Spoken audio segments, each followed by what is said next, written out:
whatever your personality or your disposition is, you can make networking work for you. It really is more about curiosity in opening doors and building relationships than what's in it for me or how it should look.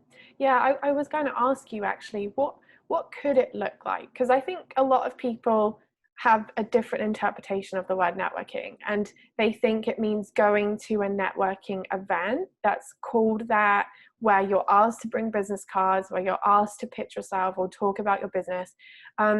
And they don't necessarily realize that it can come in many different forms. Yeah, I love that question. Thank you so much for asking that, because networking is happening all the time, and I often tell people you don't even have to ever go to a networking event in your life if you don't want to, because those same people at the networking event are also at the panel or the art opening or on the bus or in your favorite sports team. Like, people are people, and we are everywhere, and especially online, we are everywhere. And so, when you think of that, really it's like thinking about, first of all, who do I want to meet and where can I find them, whether it's at a networking event or not.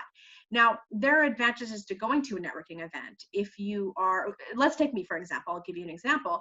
So I work with a lot of first-time entrepreneurs. And so when I am looking out for potential new clients or, people that I might want to maybe go do some public speaking and pop on a panel somewhere, I'm most likely going to go to the type of networking events that cater to those audiences, because that's about being strategic. Where we let go of agenda and bring in curiosity is we have that strategy mindset. We make sure that what we're doing is going to be effective for our goals. But then once we arrive, we just chill. We just see who resonates with us, whose outfit do we love, whose energy are we vibing with, and we go and we connect and we say hi, and we let that exploration take place. So there is this balance between strategy, but also curiosity, again, coming in. Yeah, and I imagine that removes some of the anxiety that people might have about networking if they realize, this is just connecting with people that are aligned with my goals. And it can be in a very informal setting. It doesn't have to be like you're presenting yourself professionally, because a friend could end up being someone you collaborate with, or could end up being a client, or you could end up being their client. You never really know what's going to happen when you make a connection. That's so true. And that's exactly it. It's like, when I talk to folks who have that anxiety around networking, it's because they're putting this pressure on them to sell or to ask for a job or to ask for an introduction. And they've got all these expectations and then inherent pressures. And again, when you let that go and you just, it's finding that balance between having a goal and knowing what would be nice to have happen, and then going and then taking that pressure off and letting the conversations organically happen. And as you said, you never know when you're going to meet a lifelong friend, or you're going to become a client or get a client or get a new job. And, I know, Sophie, that you work with a lot of folks in their careers, whether they're leveling up or looking for something new. Every single person that I've ever talked to about how they find a job, it's networking. It's always networking. It's always who they know. And that opens that door into getting an interview or having their resume even seen in the first place. But that doesn't mean that we're going up to someone, shaking their hand and saying, can I have a job? Right? More about, let's see if there's a connection and we're vibing here, and let's just see what happens. And I'm going to add on to this very long-winded answer. Thank you for listening. The thing like having a sales pitch or asking for a job, that all happens after. That all happens during a follow-up process, during follow-up conversations. But in that moment, that networking moment, it more is about having that conversation and making a connection, and then opening a door to see what happens on Monday morning. Yeah. And I think a common, I would say, pitfall that some people can fall into is they focus on quantity over quality, and they think, there's 100 people here, I have to get at least 30 of people's cards, or give them my cards, and write their name down or whatever. But then you don't remember who anyone is. No one remembers you. You have no idea who you should be following up with and for what reason. And so how do you strike that balance between, making a connection that feels like it might last or be valuable to both parties versus, you know, just talking to the same couple of people all night and not knowing if they're the right people or if you missed out on some other opportunities? Like, what do you say to that? Let's talk about the missed opportunities first, because I think that is what causes that FOMO, and I have to talk to everybody, and if I don't talk to everybody, what's the point? And I can't do it, so I even bother. And I think that's either what gets people to not do it or to do that quantity over quality thing. I firmly believe that, you know, this concept of once in a lifetime opportunity is such baloney.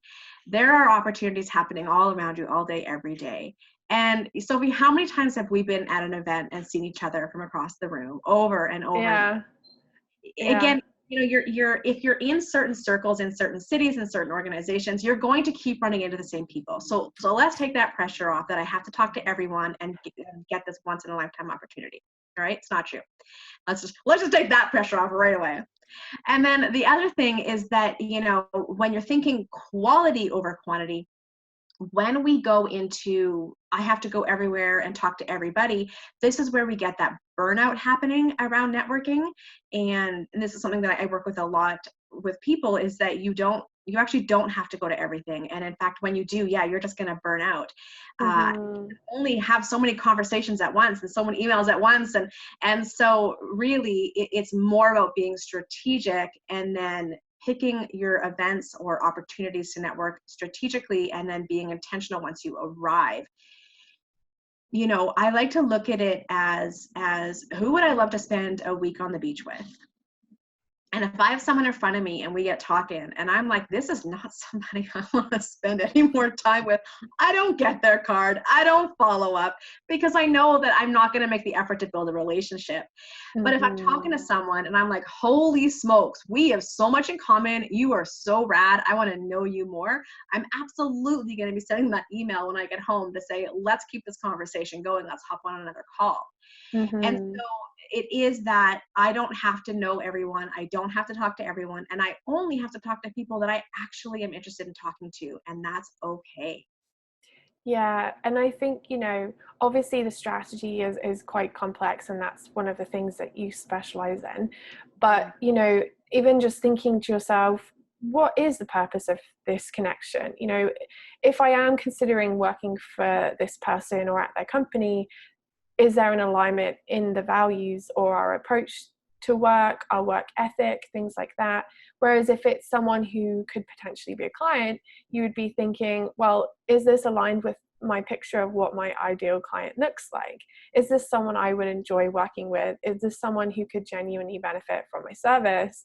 And just kind of having, even just doing role plays around that and how to know if someone is a good fit, if someone is aligned, and if they're not, and then how to get out of conversations when you realize, oh, this is not somebody that I, particularly want to continue connecting with. It is. It's all a part of the process, like you say. And to your comment on strategy being complex, it really doesn't have to be. If you can just think about, why am I networking? Who am I looking for? Where are they hanging out? And what are we going to talk about? If you can answer those 4 questions, it's already going to make your life so much easier, because it allows you to go, okay, well, what's my goal? And who am I looking for? Okay, so do these specific events or opportunities, are they going to serve that? No, great. I don't have to go, whew, I've already cleared some of my calendar off, right? And then it's like, all right, so who am I looking for? When I go to a room full of people, I kind of already have an idea of the people I'm keeping an eye out for. What are we going to talk about? Well, now you've got conversation starters, and you know how you're going to position yourself and why you're there, and what kind of topics to bring up. So those 4 questions, the why, the where, the who, and the what, if you can just answer those, it's going to already help you so much. And then, when you're in those conversations, whether it's a conversation you're loving or a conversation that you're not, either way, you're probably not going to want it to go on forever and ever, because you're going to want to connect with other people as well. And so just to kind of give you a quick tip on that, I just, if it's a conversation I'm loving, I will say, listen, I am loving this conversation. I would love to keep it going. Do you want to, do you have a card? Do you want to talk more later this week? Yes. Great. Let's keep going and meeting some more people, because I have a few other folks that I want to connect with tonight. And you go together. And so you don't feel like you're awkwardly dropping this person or dismissing them. You're keeping the relationship going by setting the intention to keep talking later on that week. And then together you're going to go and meet new people. If you're in a conversation you're not enjoying and you want to stop talking, it's kind of the same thing. It's like hey, listen, I've really enjoyed getting to know you. This has been great. And then you might say, I would love to continue to meet some more people at this event. How about you? Let's go meet some more people. So you're still bringing them along. You're still incorporating them. You notice I didn't say, let's keep it going. Do you have a card? Because I already know I'm not going to. Listen, if I want to feel polite, I might ask for one. If the situation calls for it, I might send them a thank you email for connecting. And that still might be the end of it, right? You don't want to be rude by any means, right? This is your reputation you're building. And then I bring them with me and we continue to connect with new people. And eventually you just end up splitting up, and it's great. But it's just a way of handling it really gracefully and not feel like you're just using someone or this person, I can't get anything from them. It's just not about that. Yeah, I love those suggestions. And I think also probably sometimes the other person really appreciates you taking the initiative to end the conversation, because they might be wanting to do the same thing and not knowing how without seeming rude. And so just being a bit more assertive is never a bad thing, I think.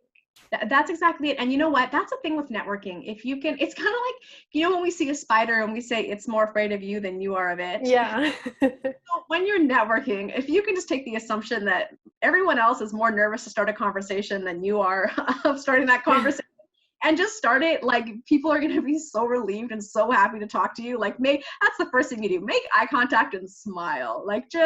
That's the first thing. And then you're right. Then to take the initiative to keep the conversation and the experience moving, people are going to be so grateful.